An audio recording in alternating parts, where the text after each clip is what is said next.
A single Pennsylvania season can reveal an amazing variety of butterflies. Some are large and familiar, others are tiny, fast, and easy to miss. I found swallowtails, skippers, sulphurs, anglewings, and one of North America's most famous travelers. Welcome back to Wondering About Nature. These butterflies appeared in different settings. Some favored sunny meadows, others stayed near woodland edges, wetlands, gardens, or trails. Together, they show how many different strategies butterflies use to survive in Pennsylvania. The first surprise is that even the most familiar species has a story worth noticing. The cabbage white is one of the butterflies most people recognize immediately. It's not native to North America. It arrived from Europe and became especially common around gardens and agricultural fields. Its caterpillars feed on plants in the mustard family, including cabbage, broccoli, and other garden crops. The orange sulphur and clouded sulphur use a different group of host plants. Their caterpillars commonly feed on legumes such as clover and alfalfa. And then there's a brighter butterfly that's much smaller, the eastern-tailed blue. It may be tiny, but it belongs to a fascinating group of butterflies whose caterpillars can interact with ants. The butterfly world is full of these quiet partnerships. The skippers are easy to overlook. They often move quickly with a darting flight that seems to combine the speed of a moth with the appearance of a butterfly. The silver-spotted skipper is one of the easiest to recognize. Look for the large silvery white spot on the underside of the hind wing. Its caterpillar creates a small shelter by folding or tying leaves together. Juvenal's Duskywing is darker and more understated.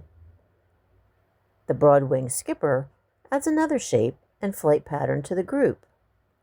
Watching these species reminds me that butterfly diversity is not only about bright colors, it's also about behavior, habitat, and the way each species moves through the landscape. The swallowtails are among the most dramatic butterflies in this collection. The eastern tiger swallowtail is large, bright, and hard to miss. You might be familiar with the yellow or black-colored tiger swallowtail, but have you ever seen one with a combination of yellow and black? Check back next Thursday to learn why this sometimes happens. These caterpillars feed on trees and shrubs, including wild cherry, ash, and tulip trees. The Spicebush swallowtail uses a different strategy. Its caterpillar often folds a leaf around itself, creating a sheltered hiding place. It also develops markings that resemble large eyes. Those markings may help startle or confuse a predator. The zebra swallowtail is closely connected to pawpaw trees. Without pawpaw leaves, zebra swallowtail caterpillars would have far fewer places to develop. So when we see a zebra swallowtail flying through a Pennsylvania woodland, we're also seeing evidence of a particular plant relationship. But here's what puzzled me. The most spectacular butterflies are not necessarily the most specialized. Some of the smallest species in this video are just as dependent on very specific plants and habitats. The monarch is perhaps the best-known butterfly in North America. Its caterpillars feed on milkweed. The plant provides food during the larval stage and also helps monarch caterpillars store chemical defenses. Later, adult monarchs travel long distances as they migrate. The question mark and the comma belong to a group called anglewings. Their wings have irregular edges that can help them disappear among dead leaves. Turn one over, and the markings give them their name. The question mark has a curved silver marking with a separate dot, and the comma has a comma-shaped mark. These butterflies can also overwinter as adults, allowing them to appear early in the season. The red Admiral brings another pattern to the collection. Its caterpillars use nettles, while adults visit flowers, sap, and sometimes fermenting fruit. The red-spotted purple is a beautiful woodland butterfly with dark wings, blue highlights, and red spots. Despite its name, it's not a swallowtail.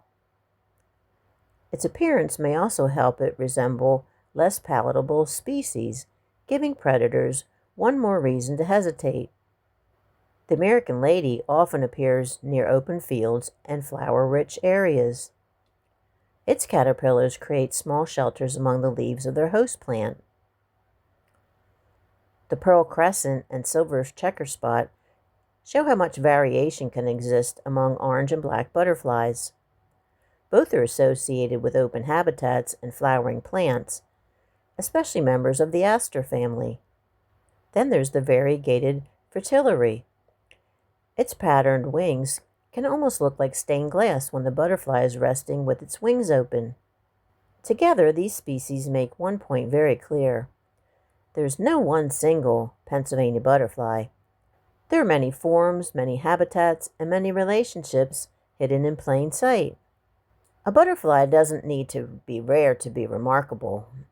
The cabbage white connects us to gardens, and they can sometimes be a pest.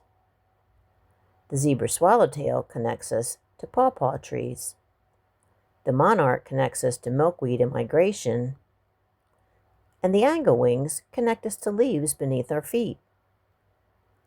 If you enjoyed this walk through Pennsylvania's butterflies, I hope it encourages you to look more closely the next time one passes by. From Pennsylvania's fields, gardens, and woodland edges, thanks for exploring with me. Do you have any of these butterflies in your area? Let me know in the comments section. Keep wondering about nature. And thanks for watching.